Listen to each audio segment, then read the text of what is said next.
जिसका अंतःकरण शांत है। शांत मान अपमान सुख दुख लाभ हानि, किसी भी परिस्थिति में प्रभु का चिंतन नहीं छूटा, वो शांत है।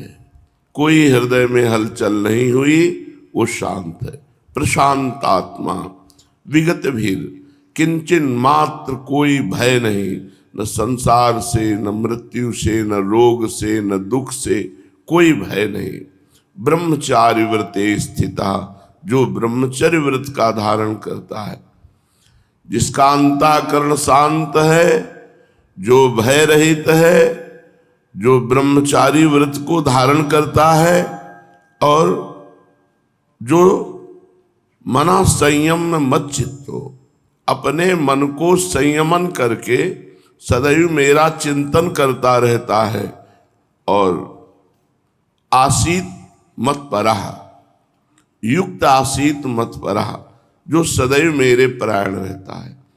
भगवान के आश्रित होकर मन को निरंतर भगवान में लगाते हुए भय रहित शांत अंतःकरण और ब्रह्मचारी व्रत में स्थित जो है, वो भगवत प्राप्ति कर सकता है।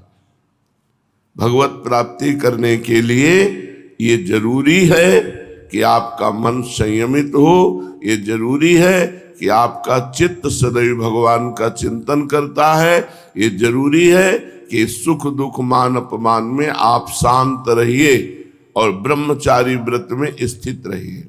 ब्रह्मचर्य व्रत अमृत व्रत है।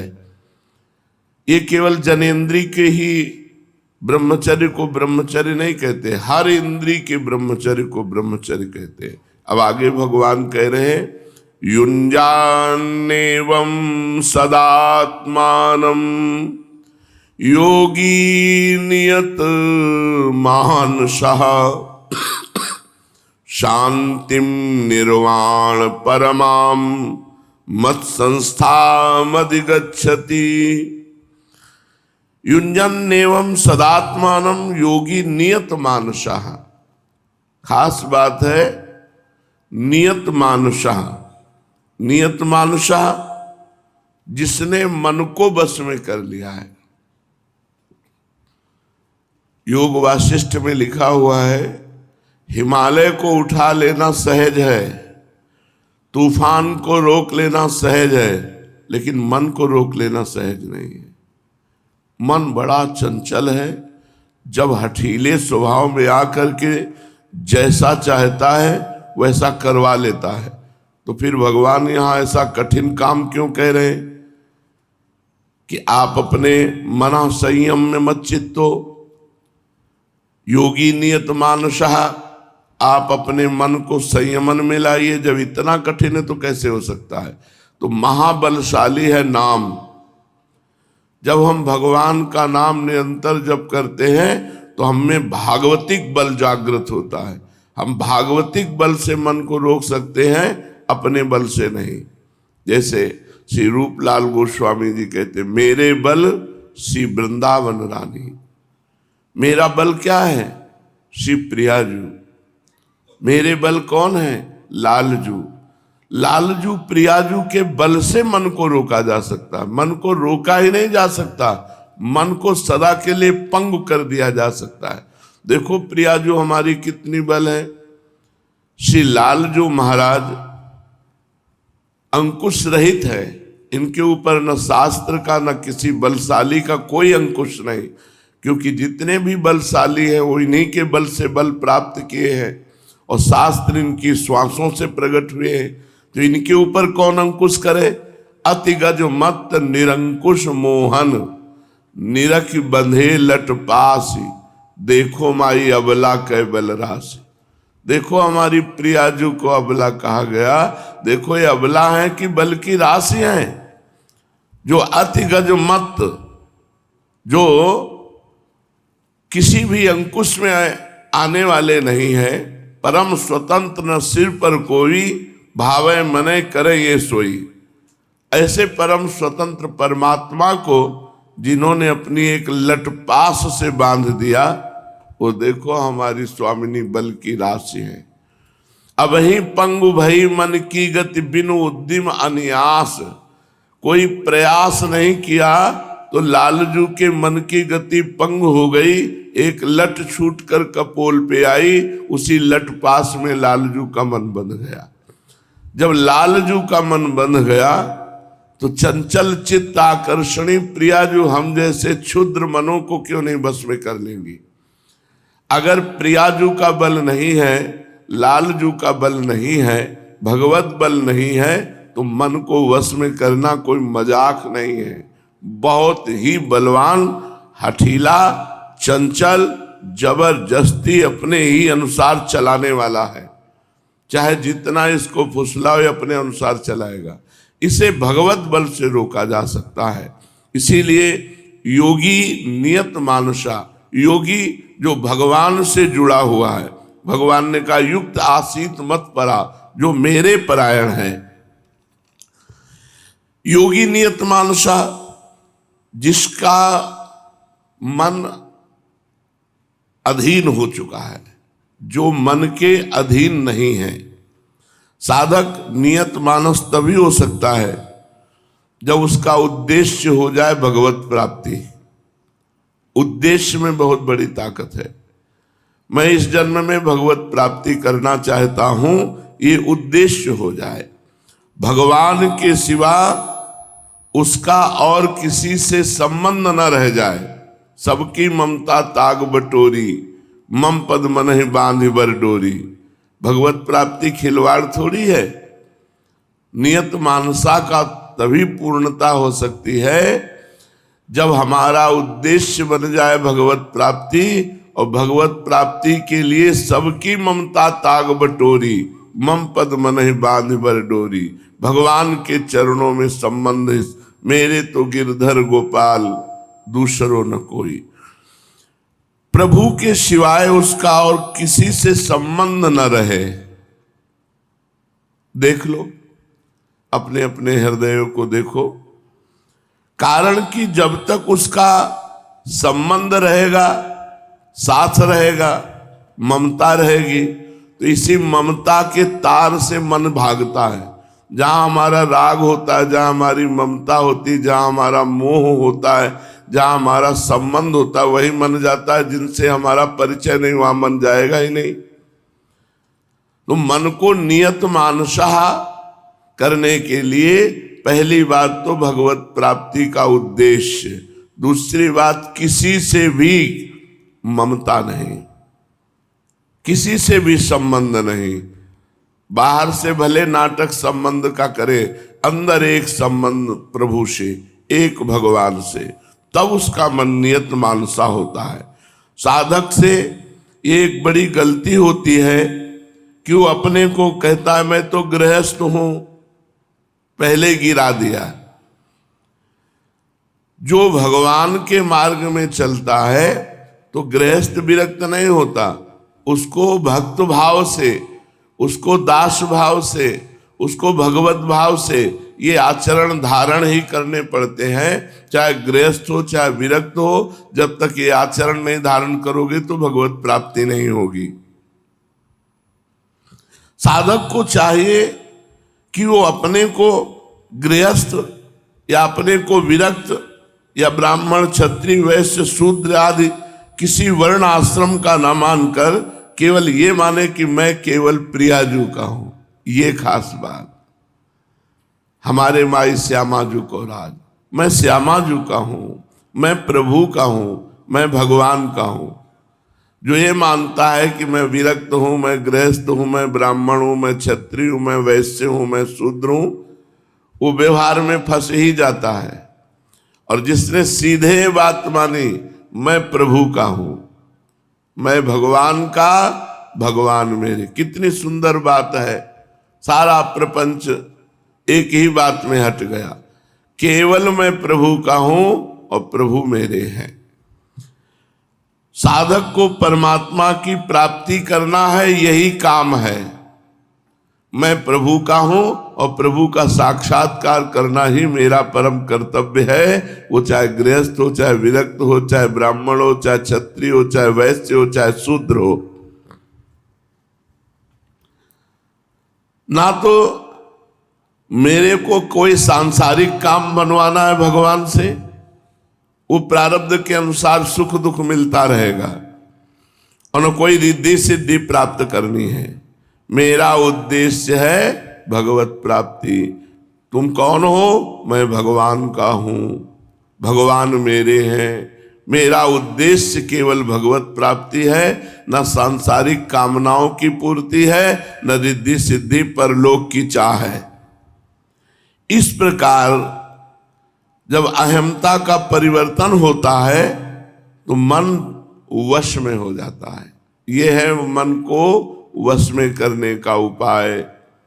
मैं भगवान का, भगवान मेरे, मेरे को कोई भगवान से सांसारिक वस्तु की चाह नहीं, कोई परिस्थिति का परिवर्तन नहीं, कोई रिद्धि सिद्धि नहीं, केवल भगवान चाहिए। भगवान जिसका ये लक्ष्य होता है उसका मन उसके वश में हो जाता है, क्योंकि जहां अहमता होती है वहां ही अंतःकरण और बहिकरण स्वाभाविक लग जाता है।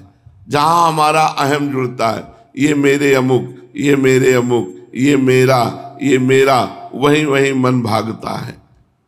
अगर अहम जुड़ गया मैं भगवान का, भगवान मेरे, प्रभु मेरे, तो प्रभु में ही बार बार मन जाएगा, क्योंकि जहां अपनापन है वही मन जाता है।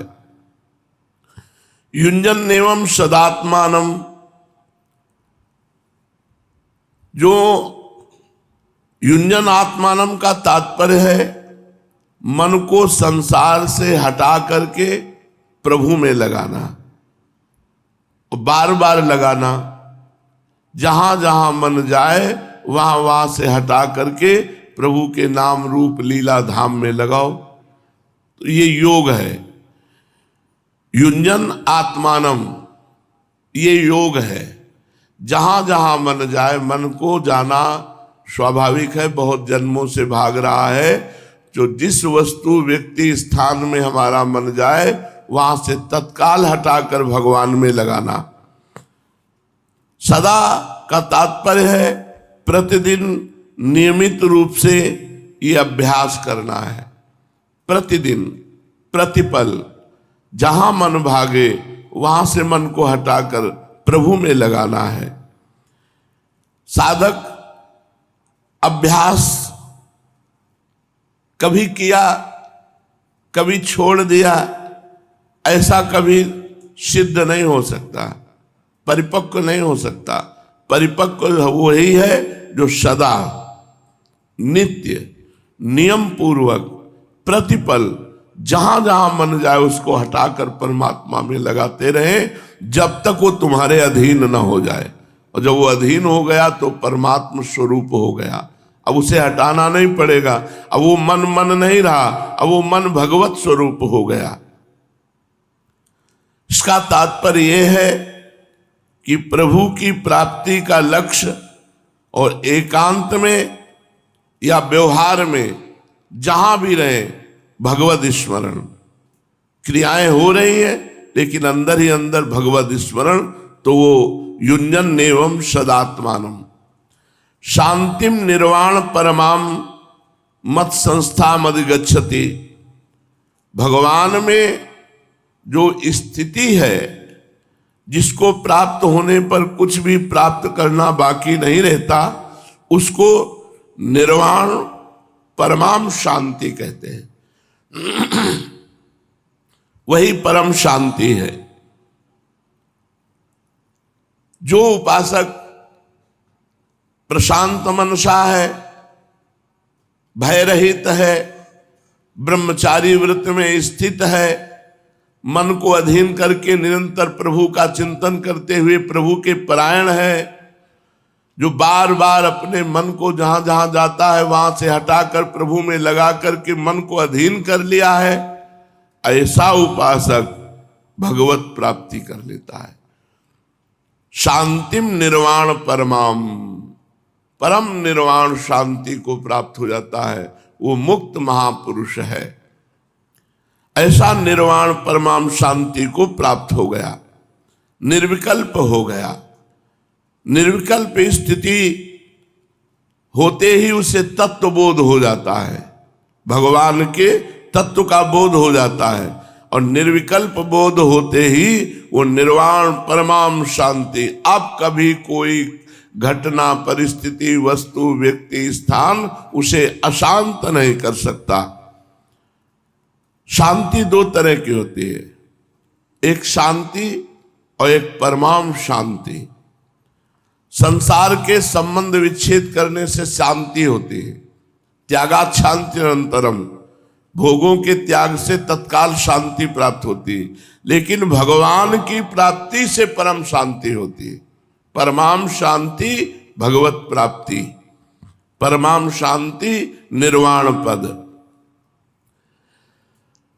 नात्यस्तु योगोस्ति न चैकांत मनस्नतः ना चाति स्वप्नशीलस्य जागृतो नैव चार्जुन। भगवान कह रहे हैं ये योग ना तो अधिक खाने वाले को और ना बिल्कुल ना खाने वाले को, तथा ना अधिक सोने वाले को और ना बिल्कुल ना सोने वाले को ये योग सिद्ध नहीं होता। भगवत प्राप्ति करनी है तो भगवान कह रहे हैं नात्यस न तस्तु योगोस्ति न चैकांत मनस्नतः न चाति स्वप्नशीलस्य जागृतो नैव चार्जुन। नात्यस न तस्तु अधिक खाने वाला, अधिक खाने वाला का तात्पर्य है कि जैसे हमारा काम चल सकता है 2 रोटी से, हम 8 रोटी पाते हैं, 6 रोटी बेकार पाते हो, और ये तुम्हारे भजन में बहुत बाधक होगी। भोजन बहुत अल्प होना चाहिए, और सच्चा भजन करोगे तो हो ही जाएगा, अपने आप हो जाएगा। सच्चा भजन जब जिस समय शुरू होगा तुम्हारी लगन लग जाएगी तो नहीं खान पान ते भाव है। जिस दिन से ये सुना था कि 400 ग्राम अन्न से साधक का जीवन चल सकता है अच्छा स्वस्थ, उस दिन से इस बात पर घृणा हो गई कि इससे ज्यादा पाना बोझा बढ़ाना, प्रकृति की वस्तु का परिग्रह करना है, क्यों ज्यादा भरो पेट में। जितने से काम चल जाता है हमारे जीवन का। जब हमें पता चल गया कि 400 ग्राम अन्न से हम पूर्ण स्वस्थ रह सकते हैं, तो ना 400 ग्राम सही तो 800 ग्राम सही, 2 टाइम में सही, पर अल्पाहार। भगवान कह रहे नात्यस्तु योगोस्ति, अधिक खाने वाले को योग सिद्ध नहीं होता। अन्न अधिक खाने से या भूख से ज्यादा खाने से प्यास लगती है, और पानी ज्यादा पीने से और अन्न ज्यादा हो जाने से पेट भारी वजन वाला हो जाता है, और पेट बोझिल होने से शरीर में आलस्य और प्रमाद छाता है, बस भजन में मन बिल्कुल नहीं रखता। ये ध्यान दो, अपने लोग भगवत प्राप्ति के लिए आए हैं, जितने कम से काम चल जाए, बहुत कम भी नहीं। भगवान मना करते हैं कि बिल्कुल ना खाने वाले को कभी भोजन ही छोड़ देते हैं, योग सिद्ध नहीं होगा। उचित भगवान कह रहे जो ज्यादा खाता है उसे पानी अधिक पीना पड़ता है, और भोजन और पानी दोनों होने से पेट में बोझा। भोजन इतना पाना चाहिए कि ऐसा लगे ही नहीं कि हमने पाया है, बस इतना भोजन पाना चाहिए। 1 रोटी, 2 रोटी, 2.5 रोटी। 18 घंटे पद्मासन में बैठते थे उड़िया बाबा, और 1 कवल अन्न पाते थे। परमात्मा प्राप्ति ऐसे थोड़ी होती है कि खूब हलवा पूड़ी गुलाब जामुन रसगुल्ला खूब खाए और बस खूब बैठाए और आराम से परे घूम रहे और तुम्हारे लिए विमान आ गया, आओ वैकुंठ चलो, चलो परम पद। ऐसा नहीं है। जब तक आप संसार राग से रहित नहीं होते, संपूर्ण संसार राग से, तब तक भगवत प्राप्ति असंभव है। जो अधिक भोजन कर लेता है उससे साधन भजन जप ध्यान ये हो ही नहीं सकता, नहीं हो सकता, पक्की बात है। वो भोजन पचाने में सारी ऊर्जा शक्ति लग जाती है और बार बार मन पेट के बोझा में जाता है। ना तो सुखपूर्वक बैठ सकता ना सुखपूर्वक लेट सकता, क्योंकि दबा के पा लिया, पेट में जगह तो है नहीं। चलने फिरने का भी मन नहीं होता। अजीर्ण होने से शरीर में रोग पैदा होता है, इसलिए अधिक खाने वाले पुरुष को योग सिद्ध नहीं होता। न चैकांत मनस्नतः, ऐसे ही बिल्कुल ना खाने वाले को योग सिद्ध नहीं होता।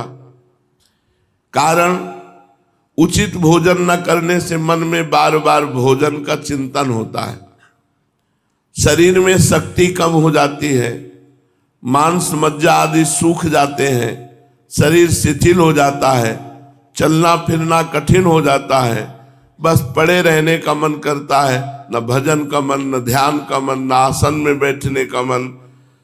तो बैठ करके आनंद पूर्वक भजन करना, पाठ करना, प्रभु का चिंतन करना, ये नहीं हो सकता जो भोजन बिल्कुल नहीं करता। करना चाहिए। दिखावे के लिए तो कुछ होना ही नहीं चाहिए परमार्थ में।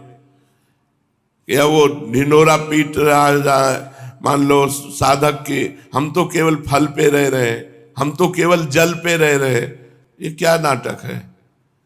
किसको दिखा रहे हो? किसको बता रहे हो कि तुम इतने दिनों से केवल जल? कितने पशु पक्षी है जलचर जो केवल जल पी के रहते तो भगवत प्राप्ति हो जाती क्या उनको? कितने फलाहार करते हैं पक्षी, क्या उनको भगवत प्राप्ति हो जाती है?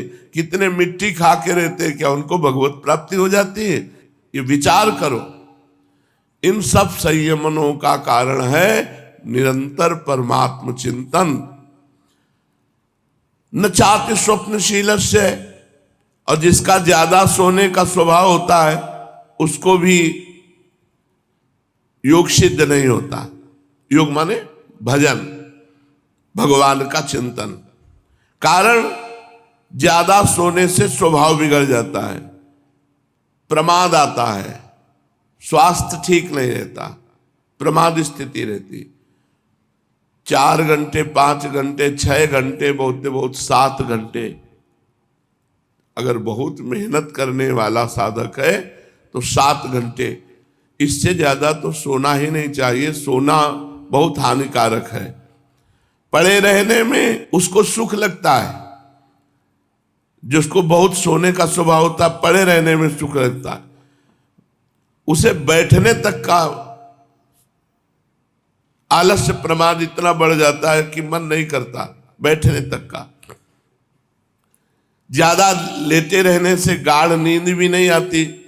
गाढ़ नींद न आने से स्वप्न आते हैं, संकल्प विकल्प होते रहते हैं, शरीर में आलस्य भरा रहता है, आलस्य के कारण बैठने में कठिनाई होती, अतः वो भजन का अभ्यास नहीं कर सकता। इसलिए एक टाइम रखो सोने का, अधिक भोजन नहीं, कम भोजन नहीं, उचित भोजन, जिसमें तुम्हारी भूख मिट जाए और कुछ भूख बनी रहे। इतना कि हमें अन्न का चिंतन न हो, भोजन का चिंतन न हो। अब भगवान नींद के लिए कह रहे हैं, एक नियम रखो, 3 घंटे, 4 घंटे, 5 घंटे चयन कर लो, और घड़ी से देख करके केवल उतना ही नींद लो, इसके बाद नहीं। ये नहीं जब पड़ गए तो घोंटे बज रहे हैं, बैठे हैं तो सो रहे हैं। कुछ जन तो ऐसे हैं पूछो मत। उनसे पूछा आप कितना सो सकते हैं? बोले बस खाने भर के लिए समय मिल जाए, वो कहा बराबर सो सकते हैं। तो हमने कहा आपका कुंभकर्ण के परिवार में जन्म होना चाहिए। अरे भाई, नींद कोई सुख है क्या? समय बर्बाद करना है। जग करके भगवान का चिंतन कर रहे हो तो तुम्हारा समय सार्थक है। अगर सो करके नींद में पूरा समय जा रहा है, जीवन बर्बाद। बहुत से जीव ऐसे हैं बिल्कुल जीवन बर्बाद हो रहा है। केवल रुपया कमाना, केवल भोग भोगना, खा पी लेना, भोग भोगना, सो जाना, फिर यही करना। ना कोई राम, ना कोई कृष्ण, ना कोई हरि, ना कोई परलोक की बात, ना कोई भजन की बात, केवल पशुवत जीवन। इसलिए भगवान मना कर रहे हैं, अधिक सोना भी नहीं। जागृतो नैव च अर्जुन, हे अर्जुन, अधिक जागने से भी सिद्धि नहीं मिलती, सोना भी चाहिए। भगवान देखो, भगवान बोल रहे हैं, ना भूखे रहने से काम बनेगा, न छके रहने से काम बनेगा। बीच में रहो, न छको न भूखे रहो। ना अधिक सोने से काम बनेगा, न बिल्कुल सोने से काम बनेगा। बिल्कुल ना सो तो भी काम नहीं बनेगा। बिल्कुल ना सोने से योग की सिद्धि हो नहीं सकती, क्योंकि आवश्यक नींद ना लेकर अधिक जगने से बैठने पर नींद सताएगी, जिससे वो भजन का अभ्यास नहीं कर सकेगा। सात्विक मनुष्यों को भी कभी सत्संग का, सात्विक गहरी बातों का, भगवान की कथा का, भक्तों के चरित्रों का प्रसंग छिड़ जाता है तो वो सुनते हुए जब रस आनंद आता है तो उनको नींद आ जाती है।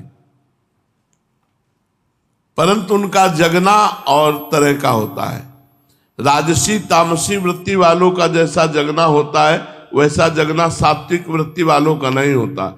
इसलिए कह रहे हैं कि किसी को भी, चाहे सतोगुणी हो, चाहे रजोगुणी हो, चाहे तमोगुणी हो, एक नियत समय नींद लेना ही चाहिए। ऐसा नहीं कि अब हम सोएंगे ही नहीं तो फिर भजन में सो जाओगे, सत्संग में सो जाओगे, भक्त चरित्र सुनने में सो जाओगे तो विक्षेप पड़ेगा, तो फिर तुम्हारा भजन कैसे चलेगा। एक नियत समय नींद को दो और इसके बाद इससे लड़ो। उचित समय सो जाओ। 10-11 बजे, मान लो 10 बजे सो गए तो 11, 12, 1, 2, 4 घंटे दिन रात्रि में और 1 घंटे या 2 घंटे दिन में आराम कर लो, 6 घंटे हो गए।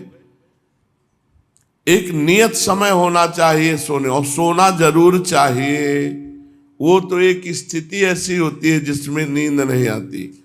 वो जब स्थिति होती है तो शरीर से परे होता है, वो साधक को त्रिगुणातीत होता है, मायातीत होता है, उस पर वो इनका नींद आदि का प्रभाव नहीं पड़ता। लेकिन जब तक सिद्ध ना हो जाए तब तक भगवान कह रहे हैं योग सिद्धि के लिए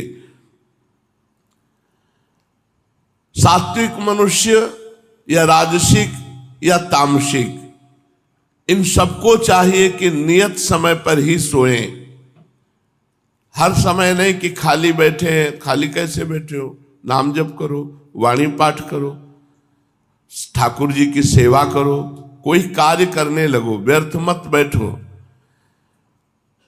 भक्त लोग भगवान के नाम जप में, कीर्तन में, भगवान के विरह में जब भोजन करना भूल जाते हैं, जब रात भर जगते हैं तो उनको विक्षेप नहीं होता, उनको विक्षेप नहीं होता। लेकिन जब तक ऐसी स्थिति नहीं है तब तक नियत आहार करो और नियत सो। युक्ताहार विहारस्य युक्त चेष्टस्य कर्मसु युक्त स्वप्नावबोधस्य योगो भवति दुःखः। दुखों का नाश करने वाला योग तो यथा योग्य आहार और विहार करने वाले का, कर्मों में यथा योग्य चेष्टा करने वाले का तथा यथा योग्य सोने और जागने वाले का ही सिद्ध होता है। भगवान कह रहे हैं युक्ताहार विहारस्य, भोजन सत्य और न्याय पूर्वक कर्म से कमाया हुआ धन होना चाहिए।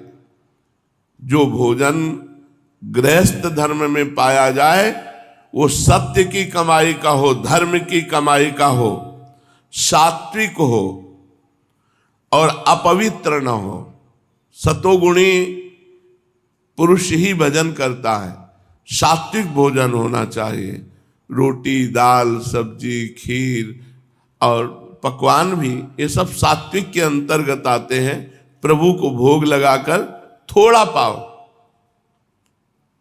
अब ये थोड़े शब्द में अपने को देख लो। भोजन को सुधारो, भोजन को सुधारो। भोजन सुधर गया तो मन सुधर जाएगा। जैसा खाओ अन्न वैसा बने मन। भोजन सुधारो। ये जो भजन करने की वृत्ति है इसमें बाजारू चीजें बिल्कुल नहीं होनी चाहिए। भोजन में जितना आप बाजार के पदार्थों से, बने हुए पदार्थों से, तले हुए पदार्थों से बच जाएंगे, उतने बढ़िया भजन आपका होगा। सात्विक आहार, बाजार में क्या समझते हो? चाहे जहां जो वस्तुएं बनती हो उनमें कोई पवित्रता का प्रमाण नहीं है, और अपवित्र भोजन पाकर भजन करोगे, हमारी तो समझ में नहीं आता। भगवान की कृपा से देहात में पैदा हुए तो आज तक ये पिज्जा, बर्गर और ये सैंडविच, इनका तो कोई मतलब है समझ में नहीं आया। मतलब समझ में आता है 1 किलो माठा और 2-4 रोटी उसमें मीस करके बढ़िया खाओ, या तो आधा कटोरी दाल हो गई, 4 रोटी हो गई, और शाम के आधा लीटर दूध हो गया, पर्याप्त हो गया। दाल अच्छी या सब्जी एक अच्छी बन जाए, बस उसी से 2 रोटी 4 रोटी पालो, हो गया। थोड़ा मीठा ले लो, एक कवल मीठा ले लो, जिससे तुम्हारे शरीर की शुगर भी पर्याप्त बनी रहे। अब 1 कवल से तो मतलब नहीं है, अधिक मीठा पाओगे दबा के लड्डू पूड़ी तो फिर भजन नहीं होगा। क्या है, 6 घंटे बाद मल बन गया, चाहे जो कुछ खाओ। ये चीजें तो पानी ही नहीं चाहिए, बाजार की चीजें नहीं पानी चाहिए। तुम्हारे मन को काम क्रोध आदि की तरफ ये प्रेरित करेंगे, इनको मत खाओ, ये जहर है। जहर है हम भगवत भाव के लिए। जैसे बाहरी चीजें बनी हुई पाओगे तो ये जहर का मतलब ये विषय वासना बढ़ाएंगी। जो विषय वासना बढ़ाए वो साधक को मार दे तो जहर तो हुआ, साधक की सतोगुणी भावना मर गई तो जहर ही तो हुआ। तो युक्ताहार विहार से गृहस्थ का साधक को चाहिए कि सत्य और धर्म की कमाई से अपना उदर पोषण करे। भोजन सात्विक हो, अपवित्र ना हो। अब बाजार का हर भोजन अपवित्र मिलेगा। वो नहा धो के चंदन तिलक लगा के भगवान नाम जप करते हुए बनाते हैं क्या? अरे उनके बनाने की प्रक्रिया देख लो, अलग अलग प्रकार के हैं। कहाँ खजुआ रहे हैं, कहाँ छू रहे हैं, और फिर उसी से रोटी सेक रही है, और आके जब सामने मेज पे आई तो कुरकुराहट है, बोले बड़ी टेस्टी है। उनको मजा भी तभी आता है गंदगी वाला। 5 दिन की उबली हुई दाल रखी, तुरंत फ्राई करके दिया, क्या बात है। और घर में उबाल के खाने में तुम्हारे आचरण ठीक हो जाएंगे, भाव ठीक हो जाएगा, भजन बनेगा। वो नहीं समझ में आता। कितने लोग तो ये बड़ा गर्व मानते हैं कि हम तो हफ्ता 10 दिन में कभी घर में पाते नहीं, होटलों में ही पाते हैं, क्योंकि बुद्धि भ्रष्ट है इसलिए होटलों में पाते हो। होटलों का अच्छा लगना बुद्धि भ्रष्ट होना है। कौन सा आदमी बना रहा है, वो किस वर्ण का है, उसका क्या आचरण है, वो कैसे भाव वाला है, वो सारा प्रभाव उसमें पड़ता है। तभी किसका मन भजन में लगता है, किसका मन भजन में लगता है? प्रपंच में लगता है। बस वही संसार की सोचते रहो। भोजन धर्मशास्त्र की दृष्टि से और आयुर्वेद की दृष्टि से उतना ही किया जाए जितना शरीर को आवश्यक है, जितना सुगमता से पच सके। भोजन शरीर के अनुकूल हो और हल्का हो और खुराक में कम हो। ये बार बार परोसने वाला तो साधक के लिए ठीक नहीं है। साधक को एक बार परोसवाना चाहिए। हाँ, इतनी दाल डाल, इतनी सब्जी, हाँ 1 गुलाब जामुन रख, 4 पूड़ी रख दो, बस जा, अब हमसे कोई मतलब नहीं। और पूरा चाट कर पत्तल और सब पाले, एक भी दाना अन्न का नहीं रहना चाहिए। ऐसे भोजन पाना चाहिए। संत जन तो मान लो अगर रज के पात्र में पाते हैं तो थोड़ा पानी डाल के धोकर उसको भी पी गए।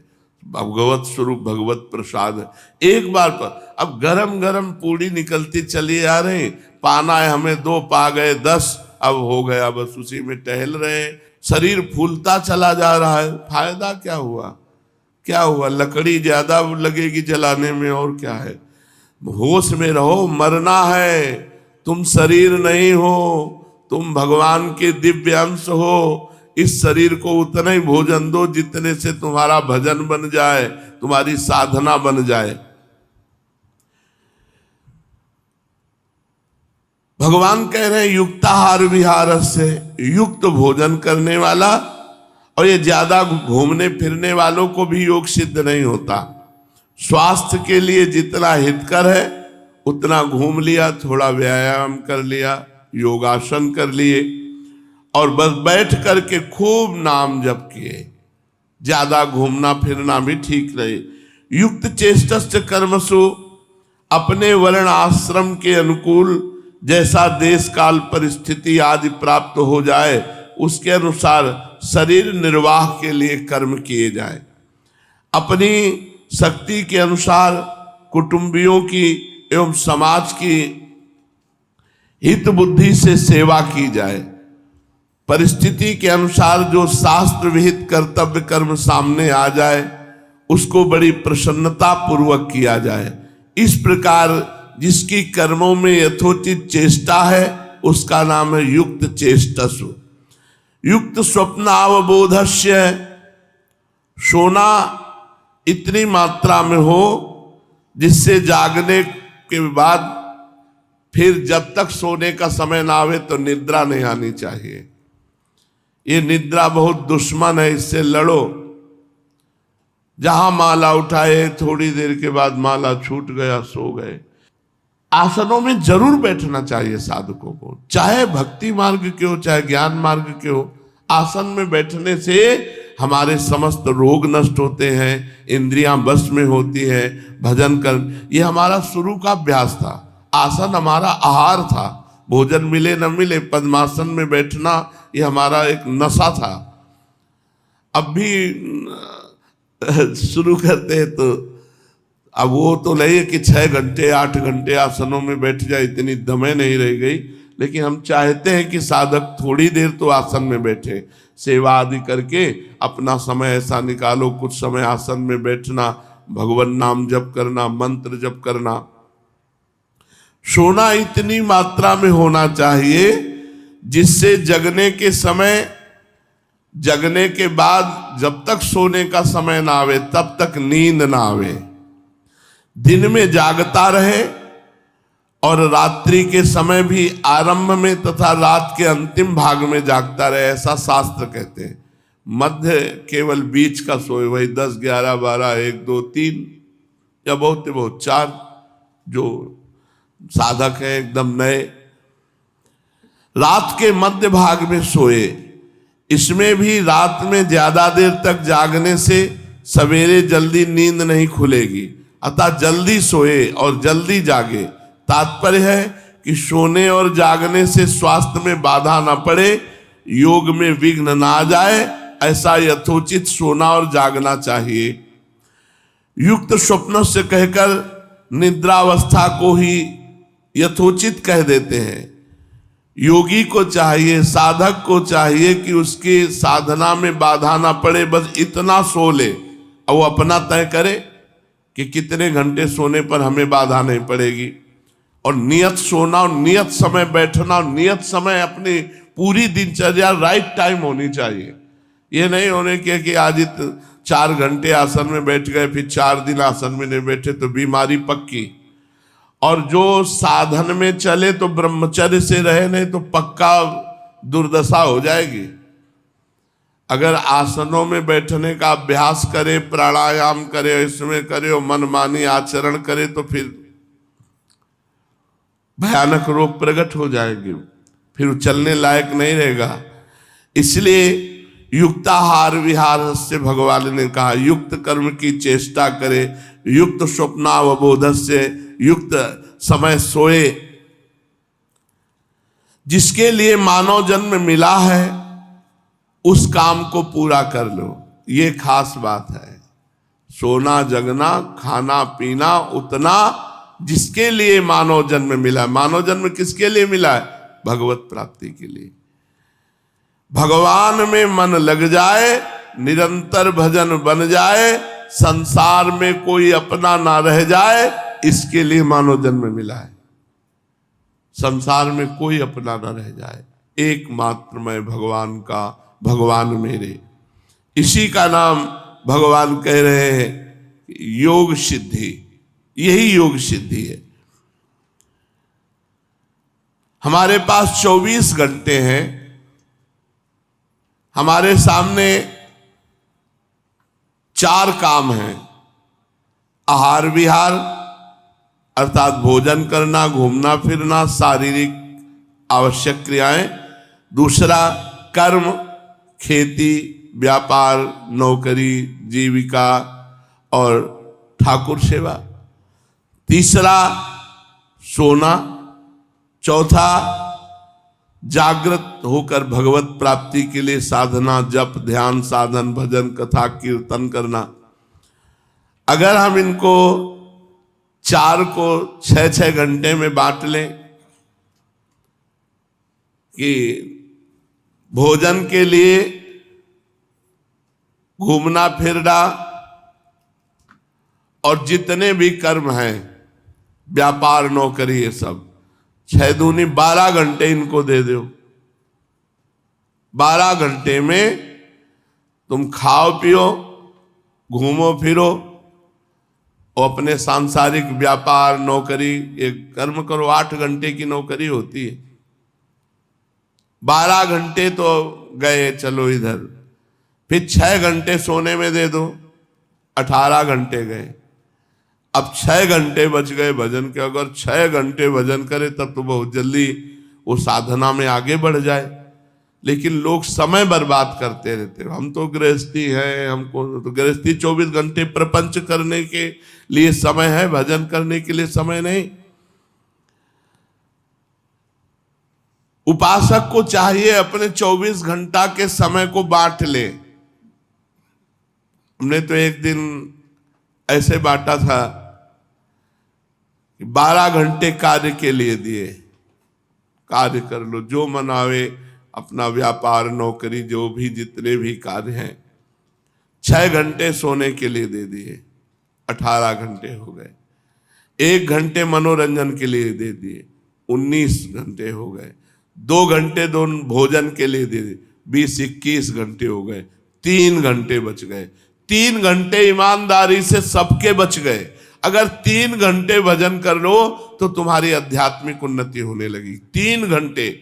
3 घंटे में भजन पाठ केवल करना। 3 घंटे ऐसे 24 घंटे में निकालो, चाहे जिस समय निकालो, कि उसमें हमें वाणी पाठ करना है, ठाकुर सेवा करना है, नाम जप करना है। पर ये प्रमादी लोग 24 घंटे बर्बाद कर देते हैं केवल खान पान, सोना, जागना, संसार के कार्यों में, और साधना और आध्यात्मिक कार्यों की तरफ ध्यान ही नहीं देते। इसलिए भगवान आदेश करते हैं कि मनुष्य जीवन का परम लाभ है भगवत प्राप्ति।